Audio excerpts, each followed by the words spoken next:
سے میں نے ان کو سرفراز شاہ صاحب کے ساتھ دیکھا ہے.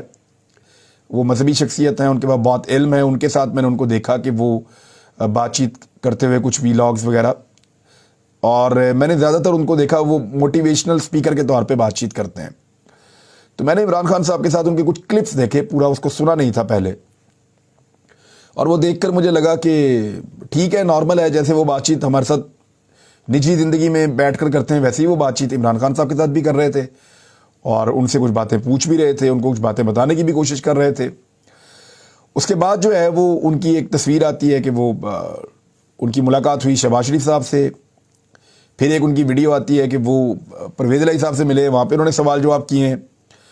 اور پھر ان کا ایک انٹرویو چلتا ہے ٹی وی چینل پہ 92 پہ, اور اس کے اندر وہ کچھ جملے بول دیتے ہیں عمران خان صاحب کے خلاف. یعنی دو چیزیں ایسی ہوئی, اس میں دو جملے ہیں جن کے بارے میں آپ اعتراض کر سکتے ہیں. مجھے حیرت ہوئی وہ دو چیزیں سن کر, کیونکہ میں قاسم علی شاہ صاحب کو جانتا ہوں, بڑے اچھے دوست ہیں میرے. دو چیزیں سن کر مجھے بڑی حیرت ہوئی. ایک, انہوں نے پرویز الہی صاحب کو انٹرویو دیتے ہوئے جملہ بولا کہ جو اپنا گھر نہیں سنبھال سکتا وہ ملک کیسے سنبھالے گا. یہ بڑا انفارچونیٹ اور ایک نجی نوعیت کا حملہ تھا یہ. اور یعنی اگر کوئی شخص اپنی نجی زندگی کے معاملے میں کسی دقت سے گزرا ہے یا کسی مشکل سے گزرا ہے تو اس کو ٹونٹ نہیں کرنا چاہیے. آپ کو لیڈر کو آپ نے تولنا ہے یا دیکھنا ہے, تو یہ تو قائد اعظم رحمۃ اللہ علیہ کی بھی جو ہے وہ نجی زندگی کے اندر لوگ مسائل نکالتے تھے, اور بہت سارے لوگوں کی نجی زندگی کے اوپر لوگ انگلیاں اٹھاتے ہیں. تو نجی معاملات کو رہنے دینا چاہیے تھا.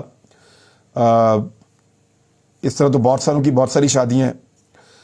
تو اگر اس لیڈر کے اندر ویسے ہی کوئی کمی ہے, یا وہ اس کی گورننس کا ایشو ہے, یا کوئی ایمانداری کا معاملہ ہے, یا وہ بے ایمان ہے, یا اس نے کوئی فراڈ کیا ہے, یا وہ جھوٹ بول رہا ہے, کوئی ایسی چیز ہے تو وہ ضرور بتانا چاہیے تھا. لیکن کہ جو بندہ اپنا گھر نہیں سنبھال سکتا وہ ملک کیسے سنبھالے گا, یہ تھوڑا سا مجھے ایسا لگتا ہے کہ یہ اوور تھا, زیادہ تھا.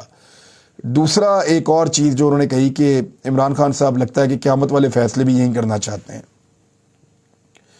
یہ ایک پاکستان میں کو پتہ ہے لوگ ذرا مذہبی طور پہ جنونی ہیں, تو اس کو ایک مذہبی رنگ کے طور پہ بھی لیا جا سکتا ہے اس جملے کو. اور ایسے ہی جملے ہیں جس میں عمران خان صاحب کے اوپر پہلے بھی بڑی تنقید ہوتی رہی ہے کہ وہ فتنہ پھیلا دیتے ہیں, وہ جو ہے وہ بہت زیادہ آگے بڑھ جاتے ہیں. خدا نخواستہ لوگوں نے بہت عجیب عجیب باتیں اور ویڈیوز بنا کر ان کے بارے میں کی تھیں اور توہین مذہب کے الزامات لگائے تھے.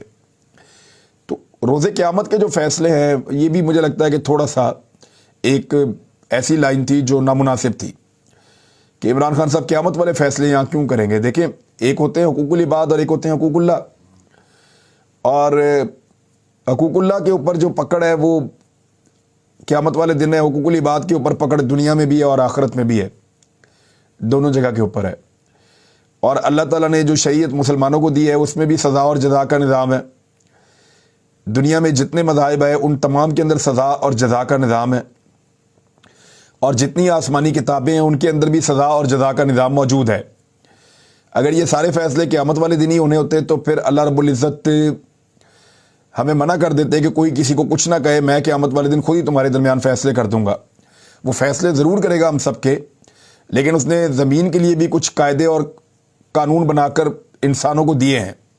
پوری ایک شریعت موجود ہے, شریعت محمدی صلی اللہ علیہ وآلہ وسلم, اور انسانوں نے صدیوں تک اس زمین پر رہنے کے بعد بہت سارے قاعدے اور قوانین سیکھے ہیں, اور ان کی موجودگی میں وہ رہتے ہیں. یعنی جس ملک کے اندر یا معاشرے کے اندر رول آف لا ہوتا ہے اور پکڑ ہوتی ہے, سختی ہوتی ہے, وہاں پہ آپ دیکھیں وہ ترقی کرتے ہیں, اور وہاں پہ مسائل اتنے زیادہ نہیں ہوتے, حالات وہاں کے بہتر ہوتے ہیں.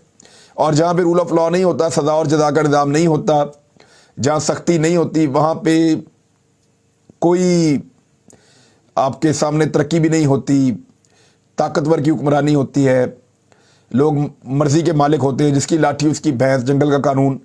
تو وہ اس طرح کی چیزیں ہوتی ہیں. میرے خیال میں یہ دو چیزیں قاسم علی شاہ صاحب نے تھوڑی سی اوور بول دیں, اور اس کے بعد ایک بڑا خوفناک ریئیکشن آیا پاکستان تحریک انصاف کے کراؤڈ کی جانب سے, پاکستان کی یوتھ کی جانب سے, اور انہوں نے بھی بہت ساری چیزیں بول دیں, ان میں بہت ساری نامناسب بھی تھیں.